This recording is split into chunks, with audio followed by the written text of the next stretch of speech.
नमस्कार, बड़ी खबर लेकर हाजिर हूं मैं प्रियंका तिवारी। आप देख रहे हैं जन टीवी। खबरों को विस्तार से जानेंगे। लोकसभा चुनाव 2024 में 2 चरणों का मतदान पूरा हो चुका है और तीसरे चरण की वोटिंग में महज एक ही दिन का वक्त बाकी है। सत्तारूढ़ नेशनल डेमोक्रेटिक अलायंस यानी कि एनडीए से लेकर विपक्षी गठबंधन इंडिया तक राजनीतिक दल प्रचार में ताकत झोंक रहे हैं। 7 मई मंगलवार को तीसरे चरण का मतदान होगा। बता दें कि रविवार को उत्तर प्रदेश के इटावा में चुनावी रैली को संबोधित करने के बाद नरेंद्र मोदी ओडिशा पहुंच चुके हैं। इधर मंगलवार को 12 राज्यों और केंद्र शासित प्रदेशों की 93 लोकसभा सीटों पर मतदान होना है। बात करें यूपी की तो तीसरे चरण की 10 लोकसभा सीटों पर उत्तर प्रदेश में कल सुबह 7 बजे से मतदान शुरू होगा। इधर इन सीटों में 100 प्रत्याशी चुनावी मैदान में हैं, जिनके भाग्य का फैसला मतदाता करने वाले हैं। जिन 10 लोकसभा सीटों पर सोमवार को वोटिंग होगी उसमें संभल, हाथरस, आगरा, फतेहपुर सीकरी, फिरोजाबाद, मैनपुरी, एटा, बदायूं, आंवला और बरेली सीटें शामिल हैं। तीसरे चरण का चुनाव और अधिक दिलचस्प है क्योंकि मुलायम परिवार के 3 सदस्यों की साख दांव पर लगी हुई है। इसके बाद यूपी सरकार में मंत्री जयवीर सिंह और केंद्रीय मंत्री एसपी सिंह बघेल के सामने भी जनाधार बटोरने की चुनौती बनी हुई है। 2 चरणों का मतदान पूरा हो चुका है और कल तीसरे चरण की वोटिंग होने वाली है। और इस खबर पर हमारे साथ हमारे इस संवाददाता ब्रजेश सिंह अधिक जानकारी के साथ जुड़ गए हैं। ब्रजेश, कल तीसरे चरण की वोटिंग होने वाली है। यूपी के आगरा की अगर बात करें तो कितनी अहम है? जी बिल्कुल, बता दूं तो यूपी की जो आगरा की 2 लोकसभा हैं, एक लोकसभा आगरा लोकसभा सुरक्षित सीट है और दूसरी फतेहपुर सीकरी लोकसभा है। तो फतेहपुर सीकरी जो लोकसभा सीट है वो इस वक्त हॉट बनी हुई है कि वहां पर जो है प्रधानमंत्री योगी जो मुख्यमंत्री है उत्तर प्रदेश के और मतलब बड़े बड़े जितने भी जो दिग्गज है भारतीय जनता पार्टी के वहां पर जनसभाएं कर चुके हैं।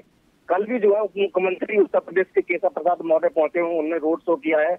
वो इतना क्योंकि उनके जो विपक्ष में खड़े हुए हैं वही तत्कालीन जो भाजपा के जो विधायक हैं बाबूलाल चौधरी, उनके बेटे निर्दलीय खड़े हुए हैं रामेश्वर चौधरी, तो उनको लेकर भी कटाक्ष किए जा रहे हैं। ऐसा अंदाजा लगाया जा रहा है कि उनकी जो क्योंकि ये जाट बाहुल क्षेत्र है फतेहपुर सीकरी और वहां पर कम से कम 3 से 4 लाख जाटों का वोट है। तो अगर 2 जाट क्योंकि राजकुमार चहर भी जाट है और रामेश्वर चौधरी भी जाट है, तो कहीं ना कहीं देखा जा रहा है कि अगर वो जाटों का वोट कटा तो कहीं ना कहीं मतलब उनको ये बहुत ज्यादा उनको नुकसान उठाना पड़ सकता है। वहीं इस समय जो राजकुमार चहर का जो क्षेत्र में विरोध चल रहा है, विरोध है कि राजकुमार चहर पिछले 5 साल में उनके किसी भी ऐसा कोई व्यक्ति नहीं है उसके घर पे जो है वो गए हो या कहीं पर कोई संवेदना देने के लिए पहुंचे हो, तो उसी चक्कर में इनका काफी विरोध है। तो इसलिए ये सीट जो है काफी मायने रखती है। जो है अगर इस सीट से कुछ भी जरा उलट पुलट होता है तो भारतीय जनता पार्टी को काफी नुकसान देखा जा सकता है। वहीं अगर दूसरी बात करें कांग्रेस से, तो कांग्रेस के यहाँ पर रामनाथ चिकरवार जो मतलब ठाकुर समाज से है, तो ठाकुरों का एक बहुत बड़ा गढ़ है जो वहां में बहुत उनका जो विरोध चल रहा है। तो कहीं ना कहीं देखा जा रहा है कि अगर त्रिकोण ये श्रृंखला पूरी बनी हुई है तो ये जो सीट है बहुत ज्यादा हॉट बनी हुई है इस वक्त उत्तर प्रदेश में। वहीं अगर हम आगरा लोकसभा सुरक्षित सीट की बात करें तो वहां से प्रोफेसर एसपी सिंह बघेल करे हैं और एसपी सिंह बघेल इसमें जो स्वास्थ्य मंत्री भी थे, केंद्रीय मंत्री, तो उनको लेकर के, लेकिन उनके विपक्ष में कोई ऐसा ज्यादा फर्क नहीं है। वो निष्पक्षता वहां दिखाई दे रही है कि शायद क्योंकि वहां से बसपा से देखा जाए तो पूजा अमरोही खड़ी है और दूसरा सपा से देखा जाए तो वहां से सुरेश करदम है। तो लेकिन ये वाली सीट जो है कहीं ना कहीं देखने को मिल रही है कि जो आगरा सुरक्षित सीट है वो 100% भाजपा के उससे कब्जे में जा सकती है। लेकिन फतेहपुर सीकरी सीट की बात करें तो कहीं ना कहीं उसके लिए हम जो है उसको जो काफी जद्दोजहद का मामला बन सकता है। जी बिल्कुल, धन्यवाद ब्रजेश, इस तमाम जानकारी के लिए आप हमारे साथ जुड़े और तमाम जानकारी आपने हमारे दर्शकों के साथ साझा की। तो कल तीसरे चरण में यूपी की 10 सीटों पर मतदान होना है। हालांकि अगर ओवरऑल बात कर ली जाए तो कल तीसरे चरण की वोटिंग में महज एक दिन का वक्त बाकी है और एनडीए वर्सेस इंडिया का ये जो मुकाबला चल रहा है, हालांकि और भी दल इसमें शामिल हैं, लेकिन मुख्य तौर पर अगर माना जा रहा है तो एनडीए वर्सेस इंडिया का ही माना जा रहा है। हालांकि बसपा प्रत्याशी भी लगातार चुनावी रैली कर रहे हैं, जनसभाएं कर रहे हैं और ये कोशिश कर रहे हैं कि कहीं ना कहीं उनकी भी 1-2 सीटें उनकी भी बन जाएं। हालांकि ये प्रयास सभी दलों की तरफ से लगातार जारी हैं, फिर वो चाहे एनडीए हो, इंडिया गठबंधन हो या फिर बसपा या फिर सपा। यूपी में ताबड़तोड़ स्टार प्रचारक चुनाव प्रचार कर रहे हैं और इसी के तहत अब जो कल तीसरे चरण की वोटिंग होने वाली है वो देखने में काफी दिलचस्प होने वाली है कि आखिर किसके भाग्य का फैसला सकारात्मक में जाएगा और कौन भाग्य में सबसे नीचे दिखाई देगा। और एटा से हमारे साथ हमारे संवाददाता राज वर्मा अधिक जानकारी के साथ जुड़ गए हैं। राज, आपसे समझना चाहेंगे कि एटा के लिए ये जो तीसरे चरण का चुनाव होने वाला है कितना अहम। राज जी, प्रियंका जी, आपको बता दें किसी चरण में लोकसभा चुनाव होने जा रहा है एटा में। बात की जाए अहम मुद्दे की, उस चीज की बात, तो भाजपा का ये कर रहा है और पिछले बीते दिनों भाजपा के ही सांसद रहे थे राजू भैया, वही बराबर में जो समाजवादी पार्टी गठबंधन से जो रहे देवेश शास्त्री जी रहे और मामला बड़ा पेचीदा रहा है। चुनाव जो है बराबर का देखा जा रहा है। वही और बात करें क्षेत्र की जनता की, तो क्षेत्रीय जनता जो है इस बार भाजपा जो प्रशासन है राजू भैया पर विश्वास कम जता रहे और पब्लिक का कहना है कि बीते कार्यकाल में सांसद जी जनता के बीच नहीं पहुंचे हैं, चाहे वो खुशी का माहौल रहा हो, चाहे वो गम का माहौल रहा हो, क्योंकि जनता इसी मुद्दे को लेकर वो जो है नाराज है। और इस बार जो है करेंगे इस बार चुनाव में वो समाजवादी पार्टी के प्रत्याशी देवेश शास्त्री पर अपना दावा करेंगे। धन्यवाद राज, इस तमाम जानकारी के लिए आप हमारे साथ जुड़े और तमाम जानकारी आपने हमारे दर्शकों के साथ साझा की। अब आपको टेक्स्ट प्लेट के जरिए समझा देते हैं कि कहां पर कितनी सीटों पर मतदान कल होने वाला है। असम की बात करें तो 4 सीटों पर कल मतदान होगा, बिहार में 5, छत्तीसगढ़ में 7, दादर नगर हवेली और दमन और द्वीप में 2, गोवा में 2, गुजरात में 25 सीटों पर मतदान होगा, कर्नाटक में 14, मध्य प्रदेश में 9, महाराष्ट्र में 11, उत्तर प्रदेश की 10 सीटों पर कल वोटिंग होने वाली है, पश्चिम बंगाल में 4 सीटों पर वोटिंग कल होने वाली है। अब आपको ग्राफिक्स के माध्यम से बता देते हैं कि तीसरे चरण में क्या फाइनल फैसला होने वाला है, क्या प्रत्याशियों के भाग्य का फैसला क्या रहने वाला है, तीसरे चरण में फाइनल फैसला हो जाएगा क्या, ये सवाल है।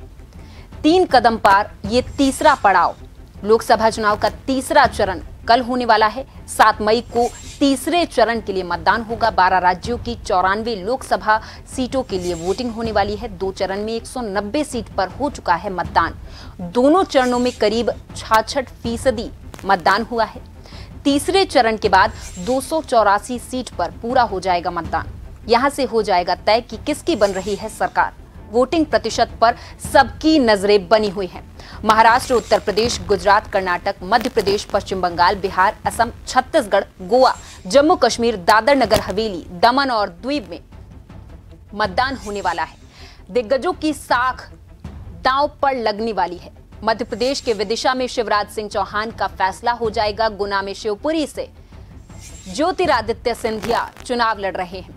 राजगढ़ में दिग्विजय सिंह के भाग्य का फैसला होगा। वहीं यूपी में मुलायम परिवार की साख भी दांव पर रहने वाली है। अक्षय यादव, डिंपल यादव और आदित्य यादव के भाग्य का फैसला होने वाला है। महाराष्ट्र की बारामती सीट पर रोचक मुकाबला रहने वाला है। सुनेत्रा पवार और सुप्रिया सुले के बीच कड़ा मुकाबला देखने को मिल रहा है। महाराष्ट्र में नारायण राणे और अनंत गीते की सीट पर भी वोटिंग होगी। गुजरात की बात करें तो गुजरात की सभी 26 सीटों पर मतदान होगा। गांधीनगर सीट से अमित शाह चुनाव लड़ रहे हैं। कर्नाटक की 14 और पश्चिम बंगाल की 4 सीटों पर मतदान होने वाला है। कर्नाटक में पूर्व मुख्यमंत्री बसवराज बोम्मई हावेरी मैदान में है। बीएस येदुरप्पा के बेटे बीवाई राघवेंद्र शिवमोगा से चुनाव लड़ रहे हैं। धारवाड़ में केंद्रीय मंत्री प्रहलाद जोशी मैदान में है। वहीं बेलगाम में जगदीश शेट्टार की प्रतिष्ठा भी दांव पर लगी हुई है। बिहार की 5 सीटों पर वोटिंग होगी। टॉप तीसरे चरण की 94 लोकसभा सीटों पर कल इतिहास लिखा जाएगा। कल ये तय हो जाएगा कि आखिर किसके भाग्य पर फैसला दिया जाए, किस पार्टी के भाग्य का फैसला सकारात्मक रहने वाला है, कल ये सब साफ हो जाएगा।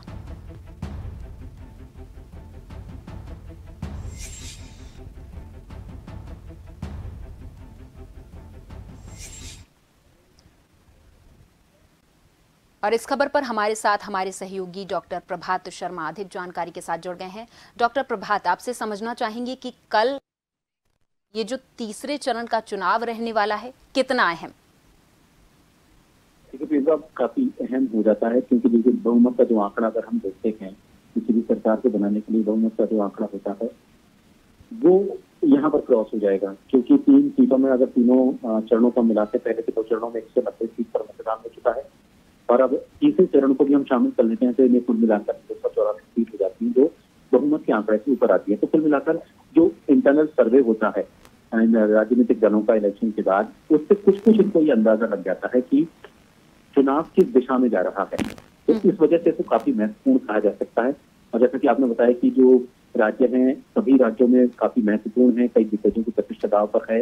असम की बात करें तो यहाँ पर 4 सीट पर मतदान होगा, बिहार में 5 सीट, छत्तीसगढ़ में 7, गोवा में 2, गुजरात में 26 सीटों पर एक साथ मतदान होगा, कर्नाटक में 14, मध्य प्रदेश में 8, महाराष्ट्र में 11, उत्तर प्रदेश में 10 सीट है, वहां पर भी कईयों की प्रतिष्ठा दांव पर है। वेस्ट बंगाल काफी महत्वपूर्ण हो जाता है, क्योंकि वहां पर अभी फिलहाल टीएमसी की सरकार है ममता बनर्जी की, और जो संदेश खाली वाला मामला हुआ था उसको काफी इलेक्शन से पहले जो था एकदम से उछला था। इसके अलावा दादर नगर हवेली यहाँ 2 सीट पर, जम्मू कश्मीर में 1 सीट पर मतदान होगा। तो ये सभी वो सीटें हैं। उत्तर प्रदेश इसलिए महत्वपूर्ण हो जाता है क्योंकि यहाँ पर जो जितनी भी यादव और मुस्लिम बहुत सीटें हैं, चाहे संभल, हाथरस, आगरा, फतेहपुर सीकरी, फिरोजाबाद की बात करें या फिर मैनपुरी, एटा, बदायूं, आंवला, बरेली, ये सब मुस्लिम और यादव बहुत सीटें हैं। और यहाँ पर जो उम्मीदवार खड़े हुए हैं, ऐसे में जो चुनाव प्रचार के लिए यहाँ पर दिग्गज पहुंचे थे, क्योंकि प्रतिष्ठा यहाँ पर अखिलेश यादव की भी दांव पर लगी हुई है, खुद सीएम जो है योगी आदित्यनाथ उनकी भी दांव पर लगी हुई है। और इन आंकड़ों को देखकर ही उन्होंने यहाँ पर अपने प्रत्याशी मैदान में उतारे थे। जो प्रत्याशी यहाँ पर जीतेंगे वो ये साबित करेंगे कि यहाँ पर किस मुद्दे पर ये चुनाव लड़ा गया और किस मुद्दे पर ये चुनाव जीता गया है। इसके अलावा मध्य प्रदेश की बात करें तो देखिए, गुना शिवपुरी से ज्योतिरादित्य सिंधिया जो है वो चुनाव लड़ रहे हैं। पहले कांग्रेस का हिस्सा हुआ करते थे, लेकिन अब चूंकि बीजेपी में है तो इसलिए बीजेपी की तरफ से चुनाव लड़ रहे हैं। इधर विदिशा से शिवराज सिंह चौहान, पूर्व मुख्यमंत्री मध्य प्रदेश के, वो खुद चुनावी मैदान है। उनका भी तीसरा जो चरण होगा उसी में उनके लिए मतदान होगा।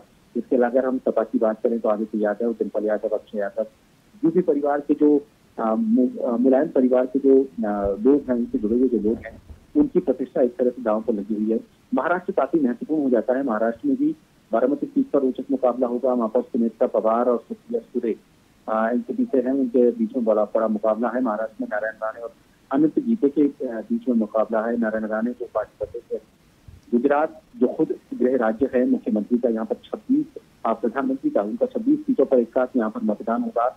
उन्होंने वहां पर कई रैलियां की, कई रोड शो किए। खुद गांधीनगर सीट से जो है अमित शाह चुनाव लड़ रहे हैं, जो कि चाणक्य कहे जाते हैं बीजेपी के। उनके खुद का भाग्य जो है फैसला भी होने वाला है। कर्नाटक की 14, जहां पर आपने देखा हुआ कर्नाटक में अभी किस तरह का राजनीतिक सामने आया। पश्चिम बंगाल की 4 सीटें महत्वपूर्ण हैं। तो ये सारी जो चीजें हैं, इन सबके बीच कहा जा सकता है कि तीसरे चरण में बहुत कुछ स्पष्ट हो जाएगा, राजनीति किस दिशा में जा रही है। क्या इसे फाइनल फैसले के तौर पर देखा जा सकता है? कह सकते हैं। हालांकि देखिए अभी बाकी 4 चरण और हैं इसके बाद, लेकिन फिर भी एक ऊपरी तौर पर हम देख सकते हैं कि थोड़ा अंदाजा हो जाता है। लेकिन बिल्कुल लास्ट मोमेंट गेम कहा जाता है पॉलिटिक्स को। तो ऐसे में राजनीति का ऊंट किस सरवर बैठेगा ये तो बाद में पता चलेगा, लेकिन उससे पहले कुछ अंदाजा लगाना शुरू हो जाते हैं, क्योंकि इस अंदाजे के बाद जो राजनीतिक दल हैं वो अपने स्ट्रेटेजिकल चेंजेस लाते हैं, वो अपनी राजनीति में बदलाव लाते हैं बाकी के बचे हुए चरणों में। उनको अंदाजा हो जाता है कि अब तक उनका किस मुद्दे पर किस तरह का लोगों का रुझान रहा है, वोटिंग परसेंटेज कितना उनके पक्ष में गया है किस मुद्दे को लेकर। तो ऐसे में बाकी के 4 चरणों में किस तरह की रणनीति उनको अपनानी चाहिए, वो तीसरे चरण के बाद काफी कुछ स्पष्ट भी हो जाएगी और उस दिशा में वो काम करना शुरू करेंगे। बहुत बहुत धन्यवाद आपका इस तमाम चर्चा के लिए। आप हमारे साथ जुड़े और तमाम चर्चा आपने ये जो जानकारी दर्शकों तक साझा की है उसके लिए बहुत बहुत शुक्रिया। तो बता दें आपको कि 94 सीटों पर 47 सीट कोई ना कोई पार्टी के लिए गढ़ है। हालांकि इस पर सभी की निगाहें अब बनी हुई हैं। लोकसभा चुनाव के तीसरे चरण की वोटिंग से ठीक पहले अखिलेश यादव ने समाजवादी पार्टी में बड़ा बदलाव किया है। अखिलेश ने नरेशोत्तम पटेल की जगह श्यामलाल पाल को यूपी का नया प्रदेश अध्यक्ष नियुक्त कर दिया है। श्यामलाल पाल की बात करें तो वो समाजवादी पार्टी के प्रदेश महासचिव रह चुके हैं। उसके बाद नरेशोत्तम पटेल ने उन्हें प्रदेश कार्यकारिणी में शामिल किया था। बीते साल ही सपा ने उन्हें प्रदेश उपाध्यक्ष की जिम्मेदारी सौंपी थी। बता दें कि नरेशोत्तम पटेल यूपी के फतेहपुर लोकसभा सीट से चुनाव लड़ रहे हैं। सपा मुखिया का करीबी भी उन्हें माना जाता है। कहा यह भी जा रहा है कि उनका पूरा फोकस चुनाव अभियान पर रहे। इसको देखते हुए ही अखिलेश ने उनसे जिम्मेदारी लेकर श्यामलाल पाल को सौंपी है।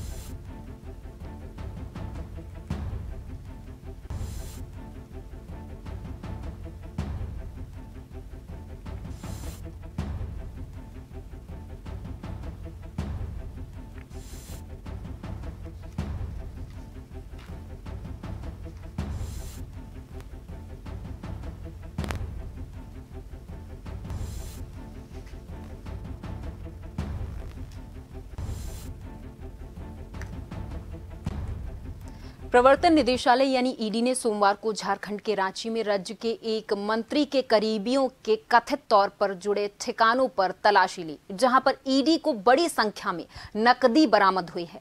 सूत्रों की तरफ से शेयर किए गए वीडियो फुटेज में एक कमरे में नोटों की गड्डियां फैली हुई दिखाई दे रही हैं।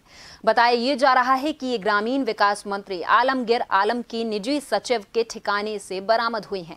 ईडी के सूत्रों ने कहा है कि बरामद कैश का पता लगाने के लिए अभी गिनती की जा रही है। ये छापेमारी ग्रामीण विकास विभाग के पूर्व मुख्य अभियंता वीरेंद्र के राम के खिलाफ मनी लॉन्ड्रिंग मामले में जुड़ी हुई है, जिन्हें पिछले साल ईडी ने गिरफ्तार किया था।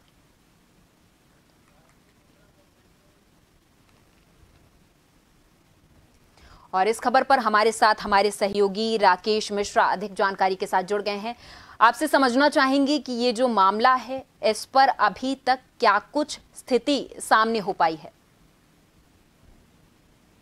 जी बिल्कुल, मैं आपको बता दूं कि झारखंड में 9 ठिकानों पर एक साथ ईडी की कार्रवाई हुई थी। इसमें एक मंत्री के 3 करोड़ से अधिक का बरामद हुआ था, लेकिन नौकर के साथ उन्होंने ठेकेदार और रोड कंस्ट्रक्शन डिपार्टमेंट के इंजीनियर के घर भी रेड मारी, जिसमें अब तक करीब 28 करोड़ से ज्यादा का कैश मिल चुका है।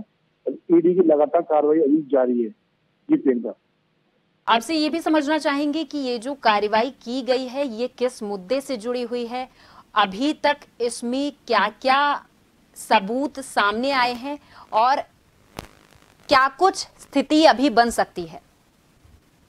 तो बिल्कुल ईडी की जो कार्रवाई होती है वो बिना सूचना की होती है, और आपको बता दें कि अभी तक लगातार ईडी की कार्रवाई जारी है 9 ठिकानों पर, जिसमें जो कंची में जो नोट गिनने की मशीन वहां मंगाई गई है, इससे अभी तक नोट गिने जा रहे हैं। 4 मशीनें ईडी ने वहां मंगाई है, उसको गिना जा रहा है। लेकिन अब तक 28 करोड़ की जो सूचना आ रही है कि 28 करोड़ रुपए ईडी को अब तक मिल चुके हैं, लेकिन अभी लगातार जो कार्रवाई है कंटिन्यू जारी है। बहुत बहुत धन्यवाद आपका इस तमाम जानकारी के लिए। आप हमारे साथ जुड़े और तमाम जानकारी आपने हमारे दर्शकों के साथ साझा की।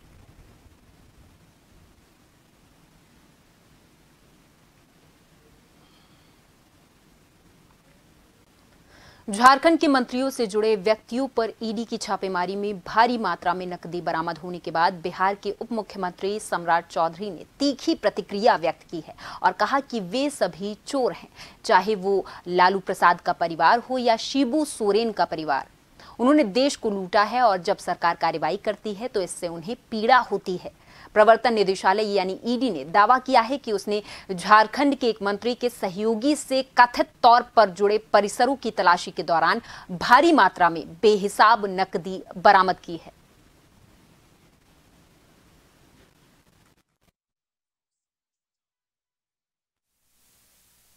ये सब लुटेरे हैं। ये लालू प्रसाद जी का परिवार हो, शिबू सोरेन जी का परिवार हो, देश को लूटने वाले हैं। और लूटने वाले को जब सरकार कार्रवाई करती है तो दर्द तो होगा ही ना। इधर कांग्रेस नेता राहुल गांधी के खिलाफ उत्तर प्रदेश की रायबरेली सीट से नामांकन दाखिल करने को लेकर शिकायत दर्ज की गई है। इसमें राहुल गांधी की नागरिकता और हाल ही में मानहानि मामले में उनकी सजा को लेकर नामांकन पर सवाल भी उठाए गए हैं। सिर्फ इतना ही नहीं बल्कि सवाल किया गया है कि चुनाव आयोग के जरिए राहुल के नामांकन को कैसे वैध माना जा सकता है।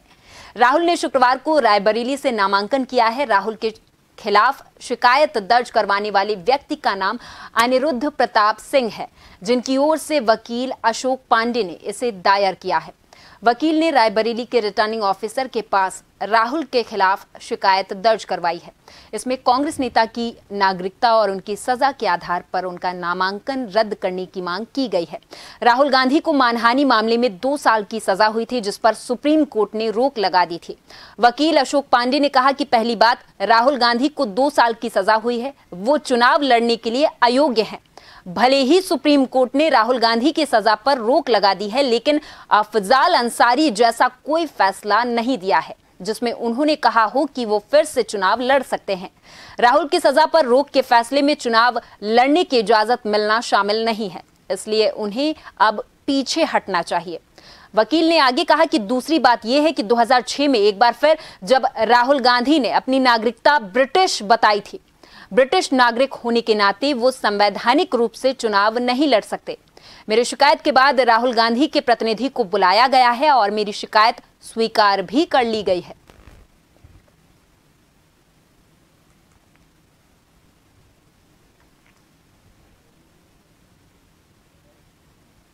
इधर उत्तराखंड में दिन पर दिन जंगलों की आग बढ़ती जा रही है। आग अब बेकाबू हो रही है। जहां एक और आग से करोड़ों की वन संपदा जलकर खाक हो गई है, तो वहीं आग से अब लोगों की जान भी जा रही है। आग के कारण अब तक प्रदेश में 5 लोगों की मौत हो चुकी है। वहीं सबसे ज्यादा नुकसान कुमाऊं मंडल में हुआ है, लेकिन वन विभाग की रिपोर्ट के मुताबिक जंगल में पेड़ नहीं जले और न ही वन्य जीवों को हानि पहुंची है, जिसे लेकर अब राजनीति शुरू हो गई है।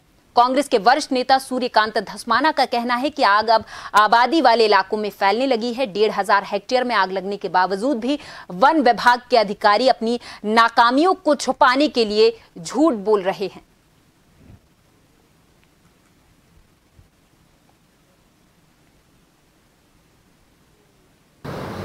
ये झूठों की सरकार है। ये केवल और केवल झूठ बोलते हैं। जंगल की आग के बारे में भी ये संभव है। जिस प्रकार से आपके चैनल आग दिखा रहे हैं, जिस प्रकार से समाचार पत्रों में फोटो छप रहे हैं, जिस प्रकार से हमारे पास पार्टी के तमाम लोग, जिम्मेदार लोग, नागरिक, आम नागरिक हमें फ़ोन कर करके बता रहे हैं। कल तो आपको मालूम है किस तरह से वहाँ कुमाऊं मंडल में आग फैली है, आबादी में चली गई, मंदिर और धर्मशालाएँ जल रही हैं, मकानात जल रहे हैं। अब आप कह रहे हैं कि कोई हताहत नहीं हुआ। इधर भारत के कई हिस्सों में भीषण गर्मी का दौर लगातार जारी है। मौसम विभाग ने तमिलनाडु, आंध्र प्रदेश, तेलंगाना, महाराष्ट्र और कर्नाटक में भीषण गर्मी का अनुमान व्यक्त किया है। राजस्थान और मध्य प्रदेश में भी इस महीने की 9 तारीख तक भीषण गर्मी का प्रकोप बना रहेगा। वहीं मौसम विभाग ने कहा है कि पूर्वोत्तर भारत में मंगलवार तक भारी वर्षा और गरज के साथ छींटे पड़ने और तेज हवाएं चलने की संभावना है। मणिपुर में रविवार को राज्य के विभिन्न हिस्सों में ओलावृष्टि के साथ मूसलाधार बारिश हुई है। बारिश के कारण कई घरों और संपत्तियों को नुकसान भी पहुंचा है। किसी के हताहत होने की हालांकि कोई खबर नहीं है। मौसम विभाग ने जम्मू कश्मीर में 10 मई तक कुछ स्थानों पर दोपहर में गरज के साथ बारिश की संभावना के साथ आमतौर पर शुष्क मौसम का पूर्वानुमान लगाया है। आमतौर पर शुष्क मौसम की उम्मीद है और दोपहर के दौरान कुछ स्थानों पर गरज के साथ बारिश की संभावना से इनकार भी नहीं किया जा सकता है। मध्य प्रदेश में तेज गर्मी का दौर लगातार जारी है। कई जिलों में तापमान 40 डिग्री सेल्सियस के पार पहुंच चुका है। शाजापुर, नौगांव और खजुराहो में पारा 42 डिग्री से अधिक दर्ज किया गया है, जबकि भोपाल, इंदौर, ग्वालियर और उज्जैन सीजन के सबसे गर्म रहे। वहीं मौसम विभाग ने अगले 4 दिनों तक प्रदेश में आंधी, बादल और लू का अलर्ट जारी किया है। मई का महीना शुरू हो चुका है, ऐसे में तपिश भी बढ़ने लगी है, जिससे मैदानी इलाकों में लोग गर्मी का सामना करने लगे हैं। इसके अलावा वनाग्नि की घटनाएं भी देखने को मिल रही हैं। ऐसे में अगर बारिश होती है तो कुछ हद तक वनाग्नि की घटनाओं पर लगाम लग सकती है। उत्तराखंड में तपिश के बाद बारिश राहत बनकर बरस सकती है। मौसम विभाग का कहना है कि प्रदेश के कुछ जिलों में बारिश हो सकती है, साथ ही झोंकेदार हवाएं भी चल सकती हैं। इसे लेकर मौसम विभाग ने येलो अलर्ट जारी किया है। उत्तर प्रदेश के मौसम की बात करें तो एक बार फिर बदलाव होने के आसार हैं। रविवार को दिन भर आसमान में बादलों की आवाजाही बनी रही, लेकिन तापमान में बढ़ोतरी हो गई है। मौसम विभाग का कहना है कि आगामी 2 दिन उत्तर प्रदेश में तेज हवाओं के साथ बारिश की चेतावनी है। उत्तर पश्चिमी राजस्थान और आसपास के इलाकों पर चक्रवाती हवाओं का क्षेत्र बना हुआ है। उप हिमालयी पश्चिम बंगाल और आसपास के क्षेत्रों पर एक चक्रवाती परिसंरक्षण बना हुआ है। मराठवाड़ा और आसपास के इलाकों पर चक्रवाती हवाओं का क्षेत्र बना हुआ है। वहीं बिहार की बात करें तो बिहार में मौसम का मिजाज बदल गया है। सोमवार से अगले 5 दिनों तक बिहार के अधिकतर इलाकों में तेज आंधी और बारिश के आसार हैं, जिससे अधिकतम तापमान में 5 से 6 डिग्री तक गिरावट दर्ज की जा सकती है।